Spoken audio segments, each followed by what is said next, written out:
Mega Hammer, Super Mario Galaxy 2.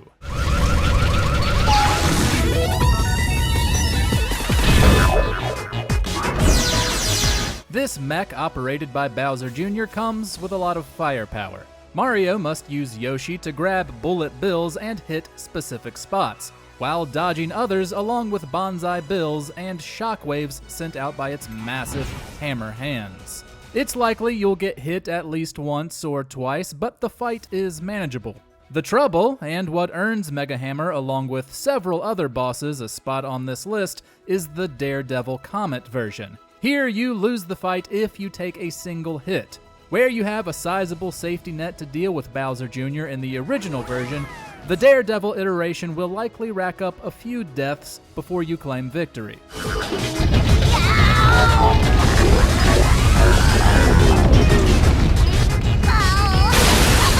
Ludwig von Koopa, Super Mario Bros. 3. I always found the penultimate boss from Super Mario Bros. 3 harder than Bowser himself. Admittedly, part of this is because the airship leading to him is a huge pain to navigate, making it hard to hold on to a power-up. Ludwig combines several elements from previous boss fights. He's immune while rolling around in his shell, he fires projectiles, and every time he lands on the ground, it shakes the entire arena, stunning you. That means you have to keep jumping around because getting stunned and then hit is a hassle. At least it still only takes 3 jumps on the head before he goes down.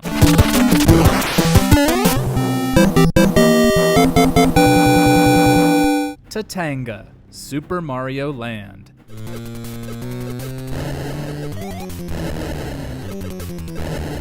The final fight in this Game Boy Classic throws a wrench in what's expected of a traditional Super Mario boss. Mario pilots a plane, as does Tatanga, and the two duke it out in the air. The fight is relatively simple from a mechanical standpoint, but it requires a lot of dodging on your part. Tatanga's projectiles break into 3 and spread across the tiny screen, so your reaction time will need to be top-notch to avoid being hit. Of course, his projectiles destroy yours, but aren't stopped themselves, and it takes 40 hits to bring him down.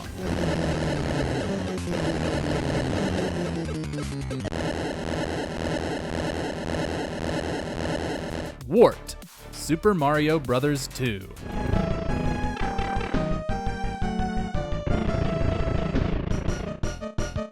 When it comes to the final boss of Super Mario Bros. 2, timing is everything, and not every player will be able to get it right the first time they face Wart. He really only has one attack, which is nice. He'll spray a stream of harmful bubbles forward, which descend in an arc. Mario must catch a vegetable that pops out of a tube and throw it into Wart's mouth to deal damage. The only problem is that there's a small window to do this, either right before Wart starts shooting his bubbles or in between them, which is harder since they destroy the vegetable instantly.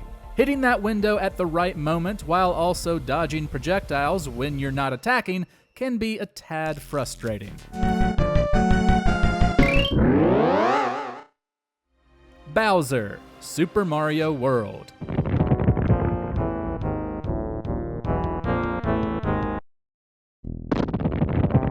Another boss where timing can be an issue is Bowser from Super Mario World. He flies around in his clown car, tossing Mecha Koopas at Mario. You have to jump on one of these, grab it, and hurl it directly up so that it lands on Bowser as it falls back down. If you mistime the throw, you'll either miss Bowser as he flies by, or hit the clown car, which is invincible, and then have to wait for him to attack again. After a few hits, he'll rain down fireballs, which can be a little tough to dodge since they're spaced so closely together. Thankfully, the cannonballs he produces are easier to avoid, and Peach will appear to give you mushrooms if you need them.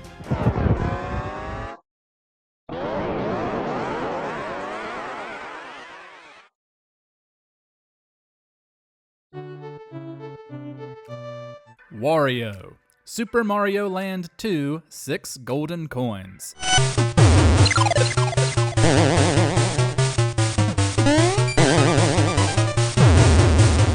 As the final boss in the Super Mario Land sequel, Wario kicks things up a notch with 3 phases. During the first, He'll try to squash Mario while generating shockwaves each time he lands, which both stun you and cause lamps to fall from the ceiling. Plus, being immune to fireballs, you have to jump on his head 3 times to move on.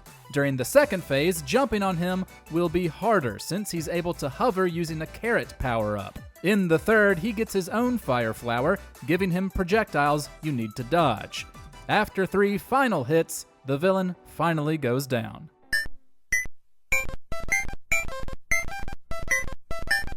King Boo, Super Mario Sunshine.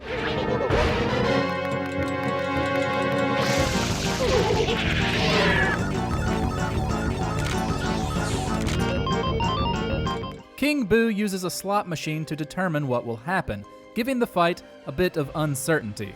But what makes it challenging is knowing just how to hurt him, which is very unclear. Depending on what the slot machine lands on, King Boo will either send out coins, bubbles to refill flood, enemies, or fruit. When he produces the latter, you're meant to toss a pepper in his mouth, setting his tongue on fire. You might think that's dealing damage, but it's just the first step. You then have to throw a different fruit in his mouth, which is what actually damages him. Do this 3 times, and the boss goes down. But there were many of us who got stuck here because we had no clue what we were meant to do.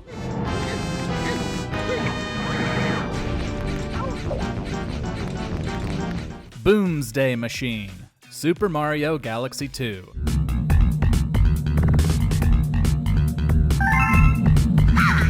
Another mech boss fight with Bowser Jr., the Boomsday Machine is a fair bit harder than the Mega Hammer.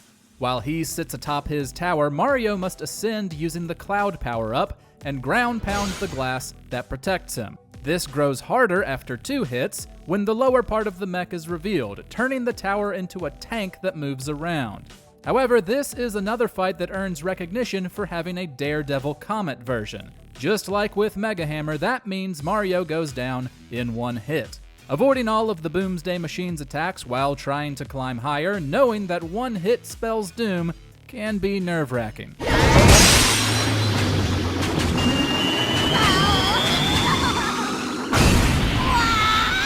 Ruined Dragon, Super Mario Odyssey.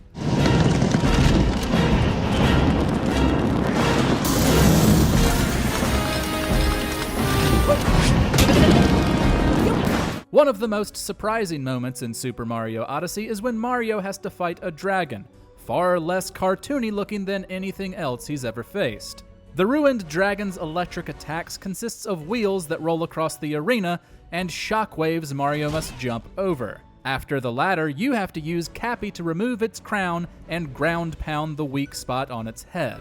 With every hit, its electrical attacks grow in number and ferocity. The fight probably won't kill you, but the dragon's rematch in Princess Peach's castle is obviously harder. Here, the dragon's shockwaves zigzag in height, and the ground is covered in ice, making everything harder to dodge.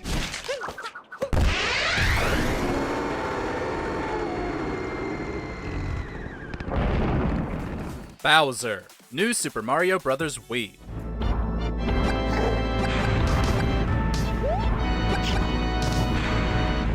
Naturally, Mario's arch-nemesis takes up a few spots on our list. The end of this Wii adventure starts by paying homage to the classic battles, with the bridge-destroying Switch just behind Bowser.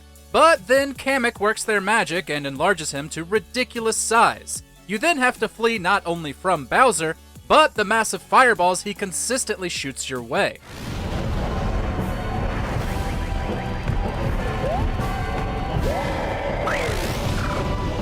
Players must dodge them, letting the blast destroy obstacles in their path.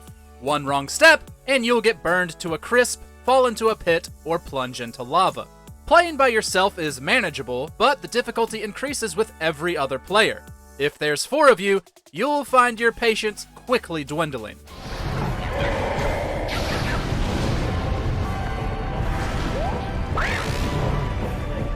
Fiery Dino Piranha, Super Mario Galaxy.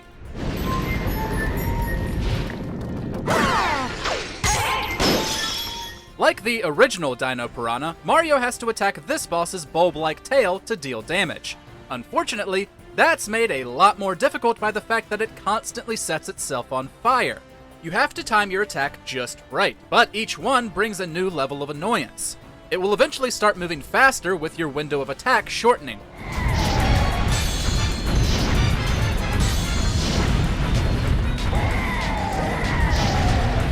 It will also shoot fireballs, giving you less room to work with on the already tiny planet. The fight is certainly stressful, but it's worse in the sequel. There, it appears as the last fight in a boss rush level, and chances are you won't have much time left on the clock by the time you make it there.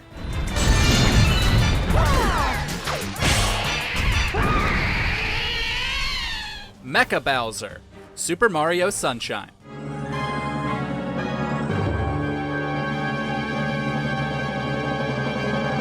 Bowser Jr. has shown a fondness towards using giant mechs in fights, though none of them have been as tough as Mecha Bowser. The entire encounter is fought on a roller coaster, which sounds pretty cool in concept. In execution, it's frustrating to say the least.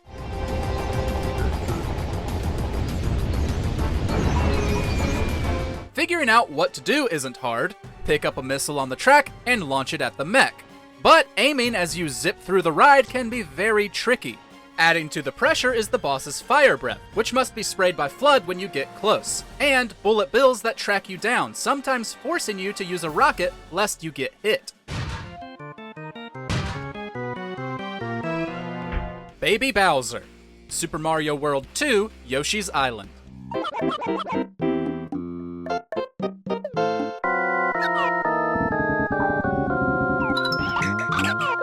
While this sequel is obviously more a Yoshi game than a Mario one, it's got a challenging final boss we could not help but include.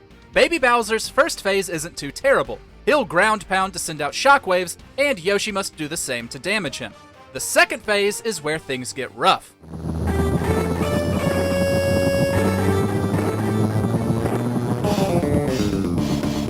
After Kamek uses magic to enlarge him, Baby Bowser will shoot fireballs from the background and rain down debris that destroys the ground. You'll have to hit him with giant eggs, but he'll move forward, making it harder to dodge his attacks. The second phase is already tense, but that's multiplied significantly when you get hit and Baby Mario starts wailing.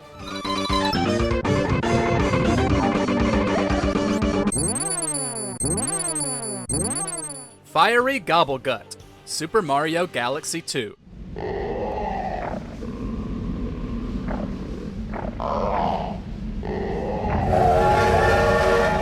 And here we have the boss that inspired this list. It's another case of a fight being made much more difficult by adding fire. You fight this dragon the same way you fight the original Gobblegut, by popping the 6 bulges on its body. But my god, is that easier said than done.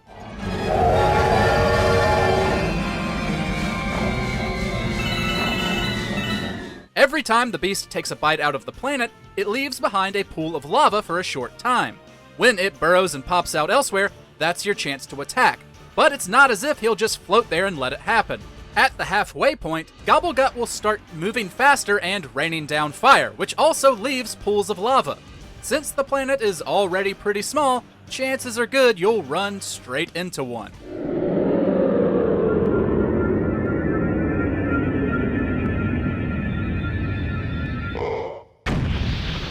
Knucklotech, Super Mario Odyssey.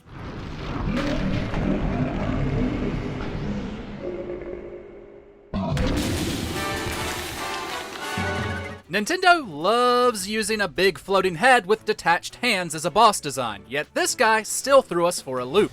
Knucklotech will smash the ground with his fists and periodically cause giant icicles to fall, leaving behind patches of ice.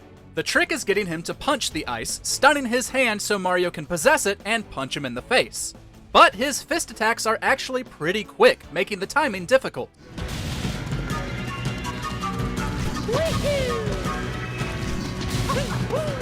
It's plenty obnoxious, though his rematch in Peach's Castle is even worse. Here, he'll summon a group of Chincho with nearly every attack. Not only will they swarm Mario to deal damage, but they'll frequently get in the way of trying to possess one of Knucklotech's fists.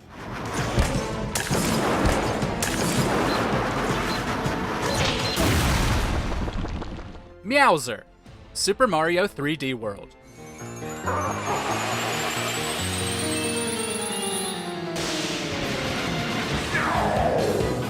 Oddly adorable though he may be, this kitty has claws he isn't afraid to use. Similar to the final fight in New Super Mario Bros. Wii, players must survive an auto-scrolling level while Meowser chases them. Unfortunately, there are a few other features that make it more troublesome. Bowser likes to get closer for attacks here, and the design of the level makes it hard to know from where he'll strike next.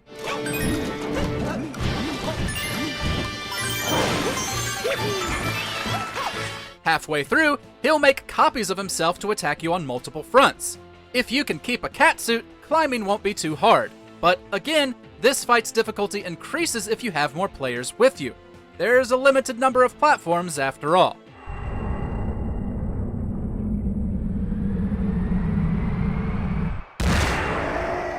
Phantamanta, Super Mario Sunshine.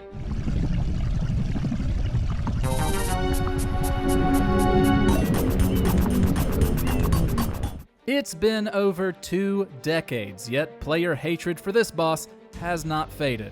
Upon gaining access to the otherwise great Hotel Delfino, Mario will be rudely confronted by a gigantic, manta-shaped specter.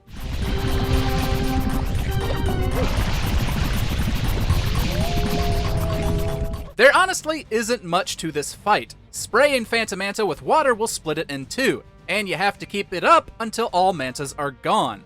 However, every manta leaves behind a trail of electric goop. You don't know true fury until you've been juggled by a couple mantas, only to get electrocuted immediately after. The entire process is a chore, making for a boss fight that's not only one of the hardest, but one of the worst.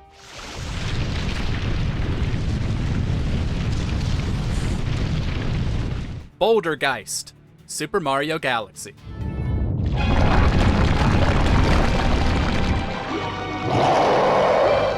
Mario's fought his fair share of ghosts, but Bouldergeist is on another level. The spirit keeps itself well fortified with stones surrounding its true form. By swinging 3 bomb-boos into it, you'll reveal the true form and be able to deal damage. Of course, Bouldergeist will summon spikes, throw rocks, and form giant stone fists to stop you.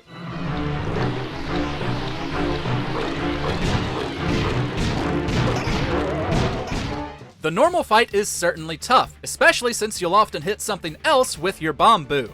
But then you unlock the Daredevil Comet version. In this fight, Mario goes down with just a single hit. Mixed with everything else that made the fight tough, it wasn't long before we were raging.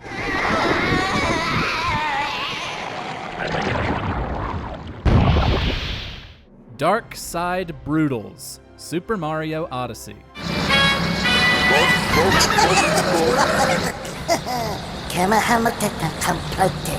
Mario fights the Broodals, Bowser's gang of rabbit enforcers, several times throughout the game. Their appearance on the dark side of the moon is clearly the most challenging. They're each a bit tougher than when you fight them earlier through enhanced abilities. But the biggest issue here is that you have to fight all 4 of them in a row, followed by their mech, the Robo Brood, without dying. If you fall to one of them, you have to start the whole process over. Since you've fought them all before, none of the fights are too bad on their own, but with no health in between the fights, this is clearly a test of endurance.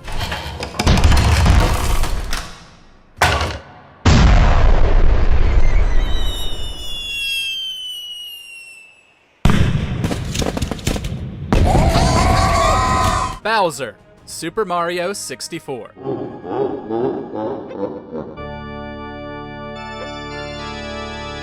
You fight Bowser 3 times in Super Mario 64, though he naturally saves the hardest for last. Like the other 2 fights, you'll have to grab him by the tail and hurl him into one of the bombs off the edge of the arena. Yeah, good luck with that.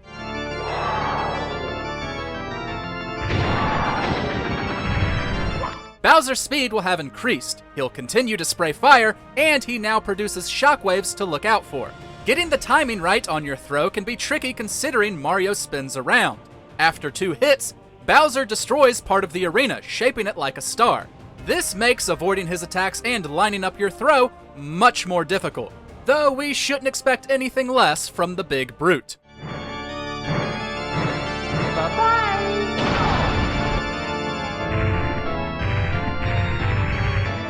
Did you enjoy this video? Check out these other clips from WatchMojo, and be sure to subscribe and ring the bell to be notified about our latest videos.